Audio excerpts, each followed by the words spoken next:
Historic times we live in on so many levels, whether it's foreign policy, whether it's markets, whether it's central banks. So I'd like to welcome my guest, Louis Woodhill.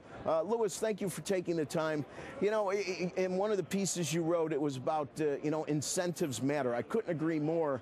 Maybe you can tell me how they matter, and maybe you can also explain to the audience what FTE means.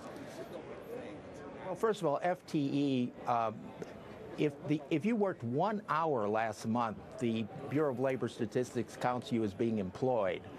And there's been an explosion of part-time work since the recession hit and since Obamacare hit. So I use full-time equivalents to be able to compare apples to apples. And in terms of full-time equivalents, we just got back to the level of November 2007 in terms of jobs last month.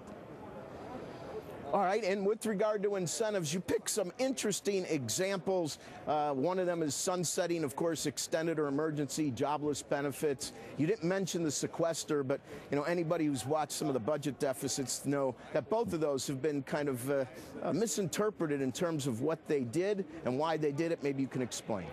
Well, in terms of both extended job benefits and the sequester, conservative economists were right and liberal economists were wrong.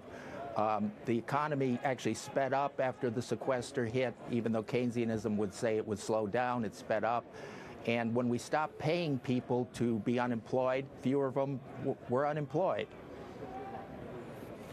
Is there any apologies or reversal of thought by the camp that didn't have it right, which shows up in a Keynesian form pretty much every time there's an issue? And this is very important because we live in a 24-hour news cycle. If you say things enough, people tend to believe it. Are there any lessons learned here?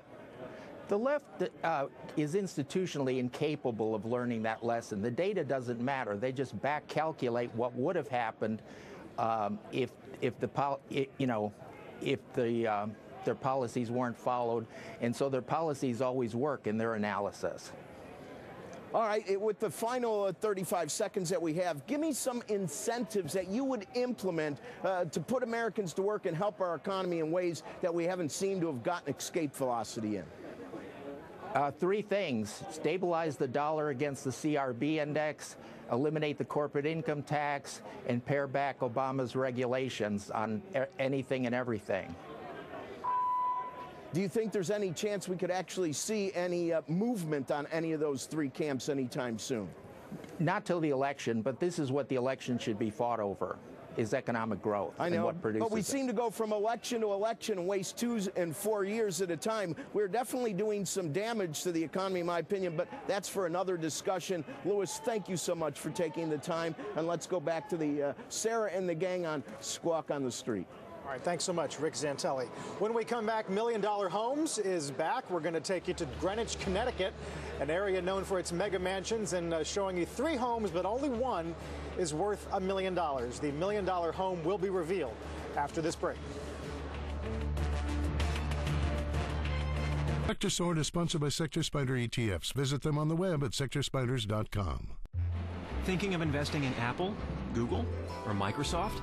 They're all components of XLK, the technology sector Spider ETF, which includes over 60 other technology stocks in the S&P 500 to help you add diversification and minimize single stock risk. Why pick a single technology stock when you can own the entire technology sector of the S&P 500?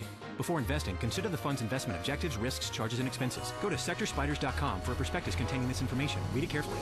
Visit us on the web at sectorspiders.com. Pierce, I got a role that is perfect for you. You're driving up a snowy mountain road. You look up in the trees and you see... Sniper. No, an owl. You come around a bend and... A missile launcher, right? No, a moose. So you keep going towards the summit, and there it is.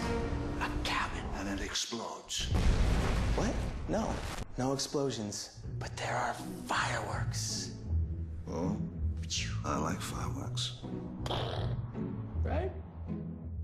What is TradeStation's best feature? Radar screen is above and beyond the best thing you can get. Think of a spreadsheet that gives you the ability to analyze hundreds of stocks in a real-time fashion or at end-of-bar fashion all day long without you having to do it manually.